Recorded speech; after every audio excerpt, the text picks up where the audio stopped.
Well, that was tricky, but I've managed to get as close as I possibly could to the new Huawei Mate X, which, according to Huawei, is the world's fastest foldable 5G phone. It's quite a title. There's about 100 million journalists here scrabbling to get about 5 feet from the device. We can't actually get hands-on. This is as close as we could possibly get. So 3 screens, 5G, it's foldable, it's using a flexible AMOLED, has a whole bunch of cameras, it's using a Kirin 980 processor, that's the same one you get in the Huawei Mate 20 Pro, plus a new 5G modem.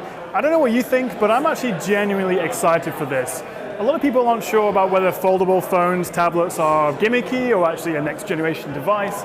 But what we've seen so far from Samsung's Galaxy Fold and this new Mate X, of which personally I think looks a lot nicer, the bezels are much thinner. You have 3 screens in total, a 6.6-inch main daily driver screen that you're going to use for most of the stuff, a smaller 6.3-inch screen, 6.38-inch screen on the back, which when you're taking selfies or taking someone's photo, they can actually see what their finished photo is going to look like, which is great if you're into your photos. And then you have that full 8-inch screen when it's unfolded. You get that tablet experience. Unfolded, it's just 5 millimeters thick. And then when you do fold it back together, which is completely flush, completely flat, unlike the Flex Pi from Royole, it's 11 millimeters thick. And despite that slim design, Huawei have crammed in a 4,500 mAh battery. Now, they didn't actually give any battery life quotes. I assume there's still lots of optimizations to be done, but the Mate X will come with the world's fastest phone charger, a 55-watt supercharger, which is up from the already very quick 40-watt charger you get on the Mate 20 Pro, and promises to give you 85% of the battery in just 30 minutes.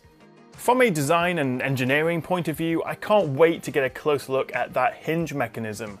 Huawei are calling it a falcon wing design, and as impressive as it does seem, we'll have to wait and see about the long-term durability.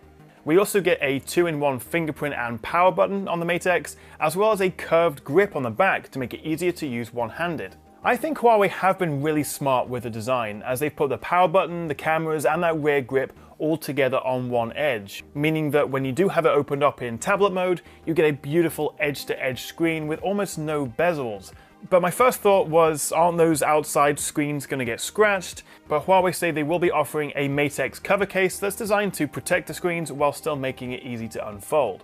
So I'm genuinely really excited about the Mate X, but since it is such a different product, I wanted to get the reactions and first impressions of a few of the other guys here at this event. I see like so many phones every year and they're all kind of the same. I think that Mate X is, I'm just going to say it's probably the nicest phone that I've seen. The Galaxy Fold was cool, but just a few days later, you know, this I think is so much nicer. Actually being able to use it as a normal phone, where the Galaxy Fold has that really tiny screen on the front, will make a massive difference. Definitely one of the most exciting products that I've ever seen, and I really want to use it more, really want to hold it, really want to fold it, and yeah, just really want one. So I think the challenge for any phone manufacturer is really to be able to take that idea that might sound crazy and or gimmicky and make it practical. Do we really need a phone, a device that can switch between a phone and a tablet? The one thing I'm kind of thinking about is, will this ergonomic grip be helpful? Will it be counterintuitive? Will that make this a better device or a worse device than the Samsung Galaxy Fold? Oh, I own a fair number of jackets, but I'm not as proud of that collection as I am my waistcoats. I believe that is how you say it over here, isn't it? It is, yeah. Good. What do you mean? Vests. Oh, just waistcoats. One syllable. What do you need? You know? I learned today that a sweater over here is called a jumper. It's a jumper, yeah. Whew. Keep expecting people to be wearing jumpsuits everywhere, which would be fun. The first impressions are that it is sexier than the Samsung offering because it folds flat. And it has that interesting little ledge on it that's like a Kindle Oasis, or if you like a Moto Razr. You have to be excited about foldables, or I don't understand you. We were talking about something that's a phone when it wants to be and a tablet when it wants to be, and you don't have to carry around 2 devices. Also, you don't have to carry around one device that does one of those jobs poorly. Eventually. The software is going to take a while. I mean, even with official support coming from Google in the next Android version, or maybe even the current one, it's going to be a remarkably awkward experience, I think, for the first generation or 2 of devices. And of course, then you factor in the hardware failure rate from increasing numbers of moving parts. So I understand skepticism about the first couple generations. It's warranted. You probably shouldn't buy a first-gen foldable. But it's going to be the future, and it's going to be an exciting future, I think.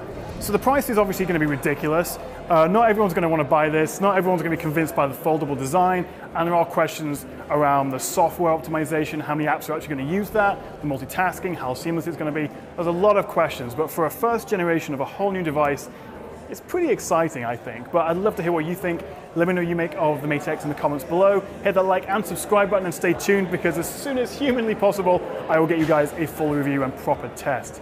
Thanks for watching. I'll catch you next time right here on the Tech Chat.